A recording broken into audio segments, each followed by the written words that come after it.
Hey, welcome back to the podcast. I'm so glad to have everybody here. We get these chances in life to meet and chat with people that we admire, people who bring value to our lives and help us unpack things that have happened in our own life. And this happened for me. I had somebody out here on Living the Next Chapter, and in our conversation we got talking about grief and loss, specifically as parents when we lose our child. And it came up in conversation, made me do some researching. I found an amazing person that I really wanted to talk to. Thankfully, he said yes, and I have time with him today. Kelly Farley's here on the podcast. 2 books you need as a dad to grab. Grieving Dads to the Brink and Back, and He Lost His Baby Too. Some amazing resources for you and for you to share as well. Kelly's here to share a little bit about his story, how he helps dads like me, and I'm super honored to have him on the podcast. Kelly, welcome to the show. Excellent, Dave. I appreciate the opportunity to be here today. I'm glad you found me. I'm glad you reached out, and hopefully we can shed some advice today or some insight on some of the things I went through and what I learned through my journey of losing 2 children. I'm enjoying your website as well, grievingdads.com. Mm-hmm. It's got so many great resources on here. Let's start there. I usually do this at the end, Kelly, but for your website, when a new person comes to grievingdads.com, where should they go first? What's the first thing? Well, the biggest thing, I got the books. I created the website to kind of more of I used to have a blog years ago, but no one was really going to it anymore. So I kind of streamlined the website last year to make it more about access to the books. And in back of my books, you can now scan a code that takes you to my. Do you see the link at the top? It has the Grieving Dads course. Yep. Yeah, that's a course I put out there for grieving dads. It's free. It's about 2.5 hours long. It's broke up, but I think in 10 or 11 modules, something like that. It's been about a year since I put it up there. But it about 15 to 20 minutes a piece, or 15 to 20 minutes for each, I guess, episode or module. And it's really just kind of what I learned, and it kind of echoes what you will read in my book, but it's also hearing it in my voice from a little bit different perspective. And I put that out there for free just so guys have another resource after reading my book. They're looking for something different, maybe to hear from a grieving dad or hear from me in my words, what they read in the book. It's out there. So, use it. And, the book, I wrote the first book really after losing 2 children to be for grieving dads. But one of the things I learned over the years is the fact that it's really about men in general, and what we deal with and how society expects us to behave or how we're supposed to respond to things, adversity in our lives.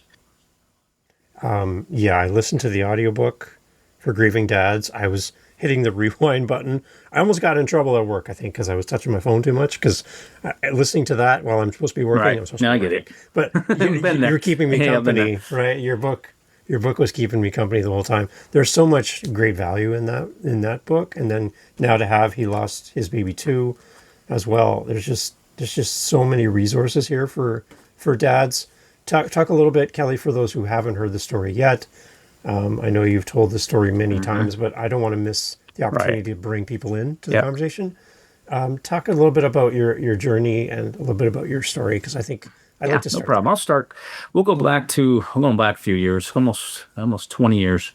Actually, it was the summer of 04. I think it was 21 years that we decided we were going to try to have children.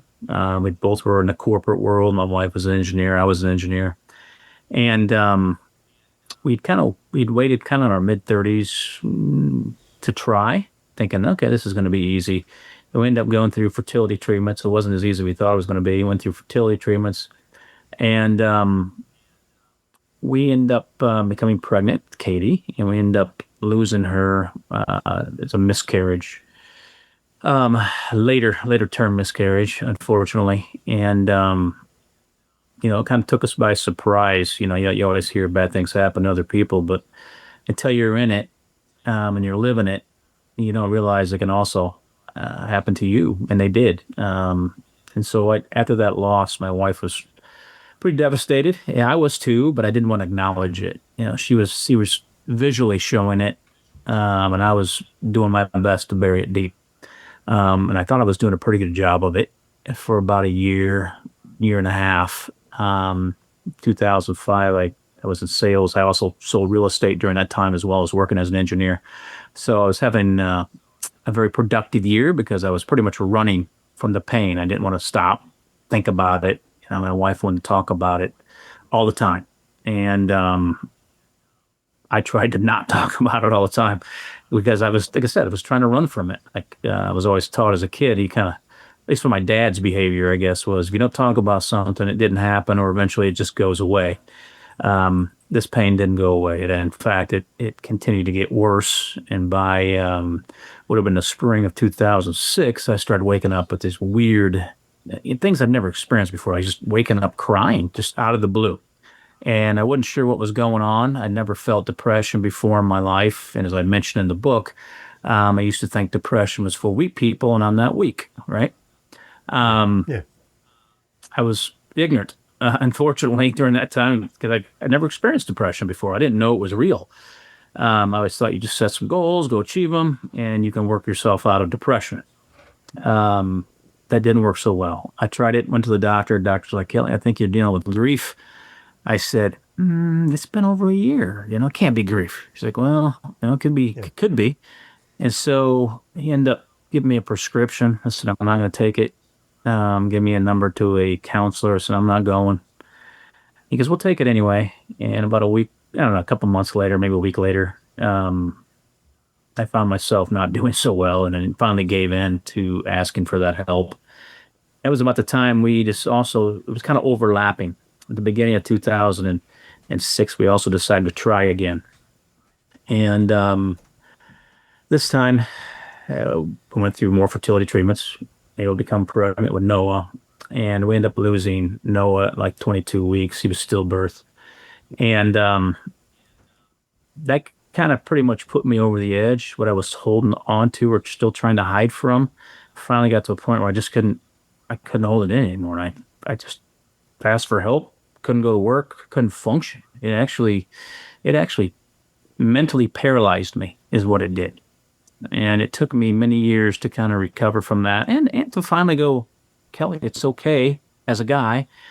Society tells us guys aren't supposed to feel it or acknowledge it or talk about it. And I believed it. And I tell the guys in the Grieving Dads groups I speak to, it's like, there's a time and place to be strong. Dealing with the death of a child is not one of those times. You need to feel it. You need to go there to get here is what I say. Meaning, you got to go to the deep, dark stuff, talk about it, deal with it, process it, however long that takes. This isn't the aftermath of bearing a child is really what my book is about. It's not about how you lost your child, even though I made it a point to have a cross section of people in my first book that I interviewed. I wanted, you read it. You made me talk about suicide, drug overdose, disease, different ages, different walks of life, different religious beliefs. I want anybody picked up that first book to feel like they can connect with a story in there, and it was written for them. Does that make sense? Yeah. And that's what I get from it. With all the different stories, it's not like one path that you're kind of leading people to. Right. Again, it doesn't matter really about faith or any of that stuff. It's just here are some real stories from real dads, and the variety of stories. My gosh, right. I didn't know it was coming next. Yeah, I know. There was a lot of stories in that book, and it was, I talked to thousands of dads, and over the years for that book, hundreds, and unfortunately, I didn't have room for all the stories, But I've tried to make it a point to share some of those stories over the years, either through my workshop, things I learned after I wrote that book, as far as stories or things, wisdom given to me by other dads I've interviewed over the years since that first book was published in 2012.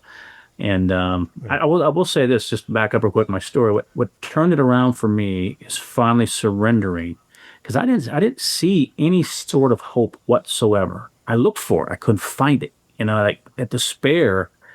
The brain's a powerful tool. It could spiral you up or it could spiral you down, and you get on that one momentum or the other. It's hard to get out. I learned. And for me, I started enrolling some classes at night outside my corporate job, as I learned I just couldn't go back, even though I did it. I went back to that corporate gig. because it paid the bills. But I, at that point in time, knew I wasn't going to do it for the rest of my life. I had to come up with a new plan, and that's what I did. I enrolled in some classes to become a counselor, which is the last thing anybody would ever think I would be doing. I was a pretty self-serving guy before everything happened. Um, Not as caring and compassionate and understanding as I am today. Then it was just like, oh, that's you're going through bad stuff. Okay, that's too bad. I gotta go this way. Right? I don't want to hear about it because you're gonna bring me down. And 10 being your best day, I never operated below an 8. I didn't know what that felt like. So I tried to avoid those kind of conversations. Now I try to run toward them. If I can help somebody, I will. No matter what they're dealing with, whether it's a loss of a child, whatever, whether it's financial ruin, health problem, you name it. If I can help somebody, I try to make it a point to do that now. And that's kind of when I read that book, I was reading it through my lens, through my wife's story, my story with our what would have been our fourth child. And the one thing, we just had our third.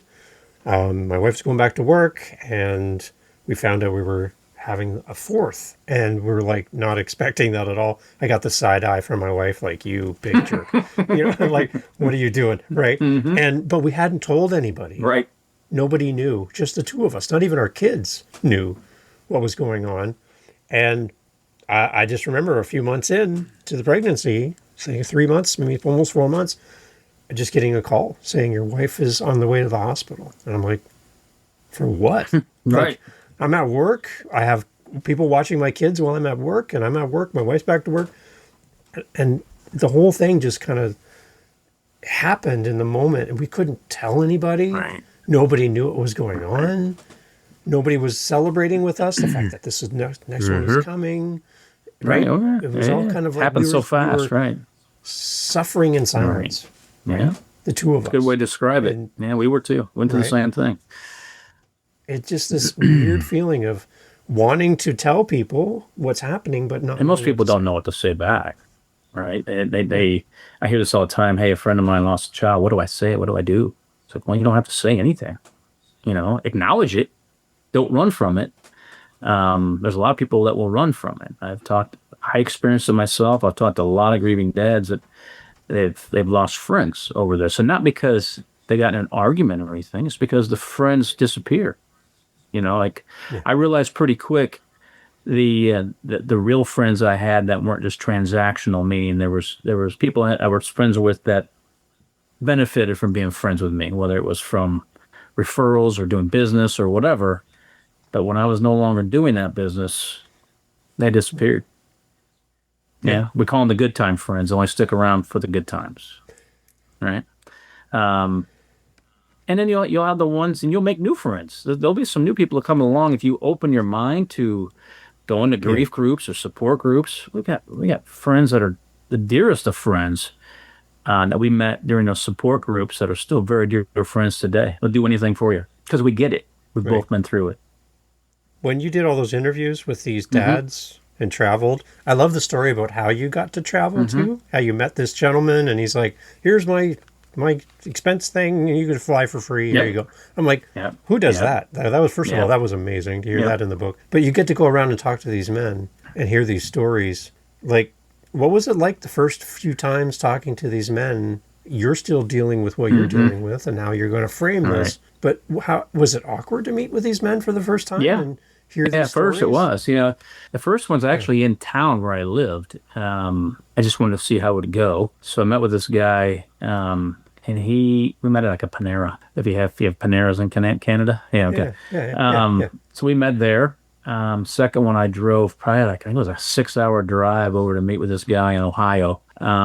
Interviewed him for a couple hours and drove back 6 hours. At first, you kind of feel like you know each other. It takes a little bit for them to drop their guard, but you're also dealing with people that also volunteered to be interviewed. So there were people that were like, no, not doing it. So they're probably more the quiet type anyway. So the ones that said yes are ones a little more outgoing type personalities. There's some of them I had to keep bugging because they had a story that needed to be told. One of the gentlemen's in the book, Kermit the Lashman, the one who lost the son to inner city violence in Chicago. He was a hard one to track down. It took me several months to get him, but it was important. It was an important story that needed to be in the book. And so, was it scary at first to meet people? It wasn't scary. It was just nerve wracking. I'm like, I didn't know. Where's this going to go? Right. I've never written a Right. book before. I'm not an author. I just knew something needs to be out there. And that's why I created a book. Once I surrendered and asked for help, I started looking around for resources. And, you look for resources, you found me. I looked for Right. resources, I didn't find anything. There was nothing Exactly. out there. No dads were talking about it. No dads were talking about their pain or what society expects, how they're supposed to perform, get back to Yeah. normal, rub some dirt on it kind of Right. mentality. So I'm like, you know what? I'm going to go create something. That's kind of how it started. And then I'm like, well, I met with a coach actually, as a professional coach, like a mental head coach. And we talked about, where's my life going next? Because I knew I couldn't go back to the engineering gig, or I didn't want to. And so after working there about 6 months, the idea came up of working with grieving dads. It's become a passion of mine to help other men through the loss of a child, but that's kind of evolved even more to just helping men through whatever they're dealing with, whatever that is. Yeah. Because it's similar society's responses, right? Regardless of what the problem is, one person's trauma is somebody's different trauma, right? Doesn't have to be your life circumstance, doesn't have to be the death of a child. It could be, hey, I got diagnosed with something that's bad, or I lost my Right. job, or I'm losing my house or my marriage or whatever. As men, we all go through stuff in life. As humans, we go through stuff in life, but men, I think, have a tougher time of connecting. I think it's getting better. And the reason I say that is in the last couple of years, I've gone out, spoke to people who have lost children at baby loss, more like stillbirth, infant death. So the guys are a little younger; they're in their 20s and 30s, and I'm finding that they don't find it as difficult to have resources or to talk about it, which is interesting. I'm 56, and so guys in their 30s, I was in my 30s and had lost. Nobody was talking about it. It just wasn't. Yeah. So over the last 20 years, there's been a ripple effect of people out there talking about it. I like to think I had a little bit of a say in this arena, child loss arena, of just dropping a pebble, in the water and seeing that ripple effect. Right. I've heard from dads that have started this and that. Hey, we're doing this. It's great. I love it. And I challenge men, especially in the second book. I really challenged them because I think the secret to surviving is not just surrendering; it's also finding something to honor your child, to do something with your life that's Yeah. purpose driven, to make your children proud of their dad. It's amazing. I love that part. It's I love that amazing to part. me to see the kind of the light bulbs go off when I'm speaking to a group of men, because they're all looking for, what do I, how do I get through this? Because nobody even wants to go back to the corporate or job like nothing happened. It did happen. You know too much. You can't go back to that guy you were before he's gone. But you can create a new guy, and that guy could be somebody that honors his children, right? Whether they're here or not here, you can still live a life that would make them proud of their dad. And it's amazing to see that, Yeah. like, oh yeah, I'm going to do something. It's pretty cool. And the stories of good things that have come as the result of terrible news, right? Things that have really been bad, but there's been something that's positive that's come out of this, even though it's hard to imagine. That hope. The one thing that I picked up too was just as dads that we're part of this terrible, terrible club, Yeah. right? And I'm like, oh, that really sat with me for a while. I kind of had to process that a Yep. little bit.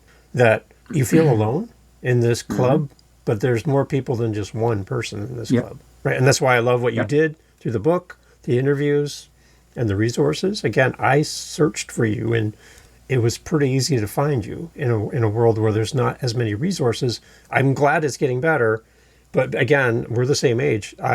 When I was going through this, I don't even remember a doctor coming in to talk about me at all Oh, yeah. in any of this. Yeah. I had a quick update on my wife. She didn't need a blood transfusion, and you can see her in a few hours. That was it. Yeah. That was the doctor. That was done. And I walked out of that hospital just with so much grief and sorrow and confusion and Right. Yeah. fear, right? Right. And no resources. Right. And we get a pamphlet that shows me how to That's take it. care of my wife. Flip it over. There's nothing about me on this Right. pamphlet, but what I can do to help her. And I know I need to help her, Right. but there was nobody to help Right. me. Right. Right. No one was That was the surrounding biggest you gap. to lift you up as well, right? I mean, we Yeah. we do what we can to help others, but you also there's times And I realized I was diagnosed early on. Well, not early on. It took me a couple of years to finally go to a psychiatrist to actually diagnose me with PTSD. I was in the room when we delivered my son, who had already passed. That messed me up. And the PTSD part of that, I thought I was dealing with grief, you know? And she's like, no, Kelly, it's not just grief. You've got also signs of trauma. And I tell these dads that because a lot of these dads will find their, you read the first chapter where the guy found his 15-year-old hanging from his ceiling fan in the bedroom. Trauma? Right. Yeah, it's trauma. Yeah. And I mean, there's certain things you sitting in a waiting room waiting, didn't know if your wife was going to survive this or not. It's a form of trauma, right? It impacts your nervous system. And I always told the guys in the groups, it's not just PTSD is just not reserved for guys returning home from battle. It's also anybody that's gone through anything traumatic and the loss of a child, or if you're especially around it when it happened, or got the call at 3:00 in the morning, or someone showed up your door to tell you your child died in an automobile accident. It's all trauma. Yeah. It's all trauma. Yeah. Yeah. Right. So your hope for the book when you were writing it, the first book, when you did all your interviews and everything, kind of what was your landing point? This is kind of my target. This is why I'm doing this. And how did you know you met the target? The biggest thing was, I wasn't sure I was going to start a book right away. I knew I was starting a blog, and that was in 2009. I remember it was December 2009. I'm sitting at the kitchen table. I still remember exactly where I was at. My wife was working on something at the other end. And I'm like, man, I got to come up with a name for this thing. I don't know. What's the domain? I'm up Grieving Dads. And we're both like, yeah, that sounds good. Let's come up with Grieving Dads. So that's the domain. And then by the 1st of January, once my first blog posting hit, I started hearing from guys. I'm like, hey, apparently this is resonating with people. And then I had a lot of people reaching out to me. Oh, thank you for writing this. And I'm like, okay, I'm on to something. Because I pitched I hired what they call not a ghostwriter, but somebody to help me pitch it to literary agents. Right? Okay. Yeah. So I did that. I worked for months trying to get something pitched to literary agents, rejected multiple times. And I'd hired, I guess, a ghostwriter to help me with the script to pitch to them. And I decided it was pretty soft. It wasn't the tone I really wanted. And so I scrapped it after a lot of literary agents in New York said, nah, guys don't buy this type of stuff. I'm like, nah, you know what? If they know it existed, they will. If they knew it was okay to do that, they will. I mean, maybe they won't, but their wives, their spouses, their significant others, their sisters, or whatever will buy it for them if they can find it. Yeah. And so I guess I fired, the first ghostwriter. We left on good terms, but she just couldn't capture what I was looking to capture. And I mentioned the book. I grew up pretty blue collar, so I need to be spoken to kind of the same way. Not just, like I say, I don't want to hear from some guy in a sweater vest who's never buried a child try to tell me how I'm feeling when I should process this, or the most healthy way to process it, right? So I came at it with a little sharper message. I always say it's not a rainbows and butterfly grief book, and I think you could probably can attest to that, right? And it's not about another angels in heaven or anything like that. It's the truth, and it's hard hitting. And I say it speaks the truth. It's about dealing with the aftermath of bearing a child. It's not about how you lost a child. We're all in this together. It's a brotherhood. The guys I'm around. It's call me anytime. I still hear from dads that call me. There's a couple of dads I still call. Actually, in fact, one of the guys I interviewed in Buffalo, I still call him time to time. We lost our dog a couple of years ago, and we had to make a decision with him, the dog, but just having him at the house and him passing away. It sounds weird to some people, but it triggered a lot of the stuff early on, that I experienced. Because we got him right after losing our son. So he's kind of we poured into him, right? We poured into this dog. He was loved, and he's our third child, we call him, because we had no living children. And so he was the benefit of a lot of love. So having to say goodbye to him, I had a couple of rough days there, and I'm kind of freaking out, thinking I was going to go back to that deep, dark grief. So I call one of the grieving dads I'd interviewed to become friends with over years. He's like, Callie, yeah, I get it. I understand. We had to put our dog down and my son's dog 5 years afterwards, and that was his best friend. So I get it. So yeah, it's a brotherhood. Um, and if we can help each other, we will. Like there's nothing off. We get together. There's no topic off subject or off Yeah. that we can't off limits. I guess is what I'm trying to say. The one thing you touch on many times in a great way, the whole idea around, is there a cure for grief? Your thoughts? Oof. Is there a cure for it? Yeah. It's something we need to work Yeah, through. And live yeah, you through, got to right? live. Yeah. Is there a cure? I always say it, like I've said it in the book, and if I didn't, it's a line I should have put in there because it's pretty good. My wife and I use it. You can get through it, but you never get beyond it. That makes sense? Yeah. There's a before and after. We're always like, did that happen? Did that happen before we lost Katie and Noah, or is that after? It's always going to be a part of me. Does it Yeah. control my day, my thoughts? No, not 20 years later. Did it first to 5 years? Yeah, it did. And I can tell Dad this. I can't tell you how long it takes to get through the loss of a child. I've been to meetings, to grief meetings. There's one in particular, international one I've been to speak. There's people that's been there for 25 years, been going every month. They haven't moved on. They're still very stuck. Yeah. So when I say you cure it, I think you can become stuck in grief, and I think you can become unstuck in grief. Right? Doesn't mean it controls every aspect in your life, but it still touches every aspect of your life. Right? Yeah. Yeah. Yeah. I think that you touched on that when people have all these memorabilia around their children and their loss, and they have pins and Yep. they have things that remember them, and they just never ever let those things No. go. Right. Right. And it's like they can't move past that stage. They're No, stuck. no. Right. To your point. I think that has to do a little bit with what I say in a lot in my second book is Yeah. find a way to live your life in a way to honor your child. I mean, Yeah. and sometimes maybe in their mind wearing a pen for the last 20 years every month, and feeling it just as emotional every single month. Is that honoring your child? I don't know. I let them make that decision. If it makes them feel like they are, they are. I'm not here to judge anybody. Everybody's journey on this is a little different. But I guess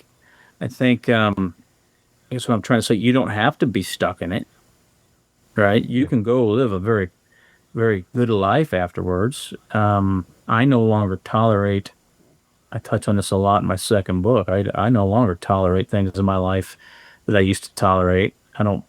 I worked a job I didn't like I mentioned to you before we jumped on this. I retired a year and a half ago. Yeah. It was a career I never really liked, but I took chances and took risks doing things I wouldn't have done before. So it kind of taught me how to live my life. That line in the book, it says life has a way of teaching you how to live it. It's true. If you let it, like if there's a lot of people live their life and like, oh, I wish I would have done this. I wish I would have done that. Now I just do it. Right. Yeah. So you can, and I've seen both. I've seen people get a lot more fears in their life. For me, it was the opposite. The fear of dying has gone away. The fear of flying. I used to hate flying. The fear of public speaking, doing something like this, I would never do. I would never do it before. Now it's like, I already fumble through a few words and whatever. Who cares, right? It doesn't matter in the grand scheme of life. I kind of look at it this way. Look, I've buried two children. There's nothing you're going to do or say to me that's going to be any worse than that. And I kind of took that into my job too. And I had people I worked with that were great people. They weren't difficult to work with. I just didn't enjoy work. But I never allowed anybody to leverage me. I had no problem ever saying, no, I'm not doing that. And I don't really care I don't really care what happens and mean it. You know what I mean? Yeah. But I also positioned my life in a way to make sure I could say no. And I don't really care what you do. Fire me, not fire me. Yeah. I don't care. Yeah. And I picked up on the whole idea of people saying their worst day.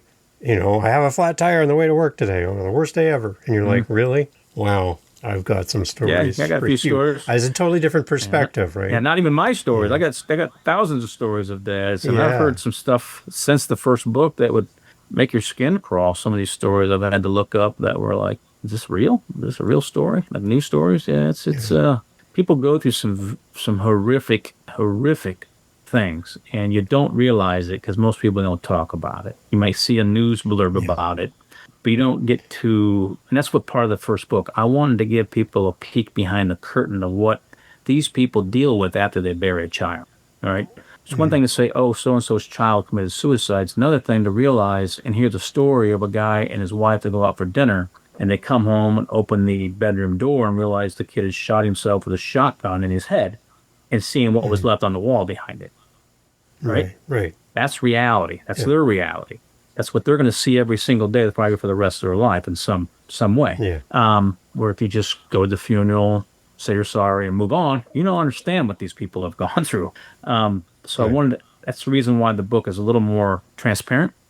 And so you could see, like, it's not just going, hey, they lost their child. Well, it's been a year. How come they're not back to normal? Yeah. Is you over it yet already? Yeah. You know, like, yeah. Right. I think for me, like I talk about, we had to go to a baby store just after losing a child, because we had a memorial service for Noah, but we had to go pick out an outfit for him. All right. And we're in this baby store trying to hold it together because there's pregnant women everywhere. Right. We're no longer one of them. And you're trying to find an outfit to bury your child in that is good enough for your child. Right? Because nothing's ever good enough for your child that you're lost. You want the best, right? You want to give them, like, I want them to, like, have everything. And it just doesn't exist. It doesn't exist. Yeah. So dealing with that, and then seeing everybody in the store that's pregnant, like, and regardless of the age, it could be your 25-year-old son you lost, and trying to go pick out clothes for them to wear for their funeral, however you decide to do it, you know. But it's just, it's all the stuff nobody thinks about that goes on behind the scenes after someone loses a child. Yeah, and then I guess the other side that you touch on too is the anger that comes along too, like seeing a dad and a daughter playing in the park. And you're like, I'll never have that, right? And you get that sadness, disappointment comes right back again out of nowhere. Like you weren't even thinking about it in the moment. It'll hit you. Something catches your eye, a movie, a commercial on TV, something. All of it. You're like, you're right back. Yeah, all of it. All of that conversation. Just you touched on anger, and this is a big topic I've had with a lot of the dads is, you know, and I ask people this, what's the one emotion that society says is okay for men to express? Anger, right? Oh, he's pissed off, you know, he's blowing off steam. Well, that's okay, you can say that, but to say, oh, you know, he was crying, like everybody feels uncomfortable with a guy that's crying in a room, right? Ooh, what do I do with this? Even I did, even now, I shouldn't say that. Even now, I don't run from it. Before, I'm like, oh, yeah, it's okay. You'll be okay. Now it's like, I just sat with somebody, right? It's a natural reaction, right? But society gets really uneasy when there's a guy crying. But if he's pissed off, he's mad, he's showing anger, well, that's just what he does. That's okay, right? Yeah. Kelly, I'm so glad that I found you from a simple search online, and that these resources are there. I'm happy to hear things are improving, but I still think these books have so much value for dads. I would love to kind of wrap up with this, Kelly, and just turn the podcast over to you. There's a dad listening to this. They found us as a search. Right. They're here. I want to make sure they have a great introduction with you and your resources. But if you could talk to that dad who's alone in that situation right now, there's nobody here for him in this moment, and you could have a few minutes with them. Can you kind of wrap us up here? And if we missed anything, please. Yeah. But I just want to talk to that guy today. I guess the biggest thing I want to say is you're not alone. There's a lot of us out there, and we're all willing to help you if we can. Biggest thing is you got to put yourself out there, right? You got to surrender. I've said that many times. I've probably said it many times on this podcast. Said it many times in my book. You got to find a way to surrender. Surround yourself with other people, other men that are dealing with the loss of a child, or dealing with whatever you're dealing with. Maybe it's not even the loss of a child. Maybe you're dealing with something else. Find a community of people that are also going through it. Don't be embarrassed to go because you're worried about showing emotions, because that stopped me for a long time. And I probably inflicted more damage to myself than needed to be if I would have just surrendered and just become transparent. Let your feelings out. You got to get that stuff out of you. The deep, dark stuff has to come out. I got a call a couple of years ago from a guy. I could tell he'd been drinking. He was from San Diego. He's like, hey, I'm having a hard time with this. Find myself drinking more. I lost my 2-year-old. It's not going well. I said, have you gone to any support groups? Have you looked for help? Well, no, I don't want to do that. I said, okay. I said, well, how's this, the way what you're doing right now, how's that working for you? Is that working? No. That's why I called you. I'm like, okay. So if it's not working, why do you keep doing it? And why don't you just try this other thing? Maybe it'll help. Maybe it won't. I don't know. But what you're doing, what you're telling me is not working, right? No, it's not. Well, then try something different. It's okay to try something different. You don't have to give up because, hey, this isn't working, so pain's not going away. It's never going to go away. I surrender, and, well, that's just how life's going to be. It doesn't have to be that way. You can go on and live a very fulfilling life in a way that honors your child. So if you need help with that, feel free to reach out to me, and I'm sure Dave will give you my contact information. My information is in the back of all my books. Dave can probably attest to that. He's read them. Phone number's in there as my direct cell phone number and an email. So feel free to reach out to me if I can help you. Kelly, I love it. grievingdads.com is a website. Again, go there, share this with somebody. There's probably, if you don't know how to answer this and you don't know how to be there for somebody, these books will help you, right? If somebody you know and love is dealing with this. And we all know somebody. We all know somebody right? who's lost a child. I mean, I carry a trunk full of them, and it's amazing to me how the universe has put people in front of me. And I always find a way to work in the conversation of that I've written a book. Because what's that always do? People are like, oh, you wrote a book. What'd you write it about? Well, it's kind of a heavy subject matter, but here's what it is. It's amazing to me how many people either have lost a child, or their close relatives lost a child, and so I'm able to give them a copy of my book and help people. So we all know somebody, whether we think we do or not, and hopefully this book can be a resource to them. Excellent. Kelly, thank you so much for having time for me. Of course. Thank you for being the result of my search. Yeah, no problem. Well done. I appreciate you looking for me. I'm glad you reached out. Yeah, I'm glad you reached out and make this happen. Excellent. So it's good. Yeah, and I'll be following along. I hope that we see much more from you in the future as well, and you continue doing what you're doing and continue helping people. Thank you so much for showing up for us dads. Yep, no problem. I appreciate it. Yep, I appreciate the opportunity to be here today.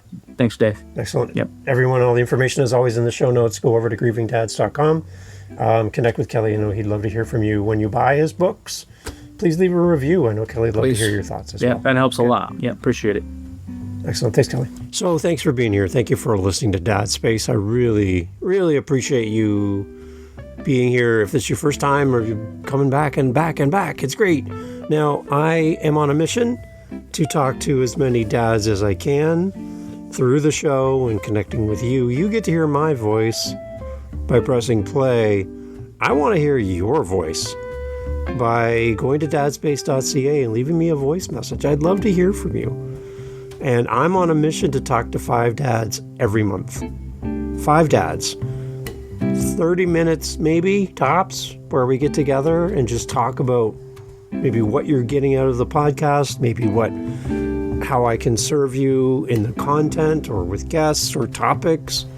And just to hear from you. To hear from you as a listener would be outstanding. So go to dadspace.ca. There is a link right there where you can click on it and you can jump into my SpeakPipe link. It leaves a voice. You can leave a voice message, which comes to me in an email. I can respond to you directly in voicemail, or I can have you maybe even come on the show as a guest. It's completely up to you, whatever you feel comfortable with.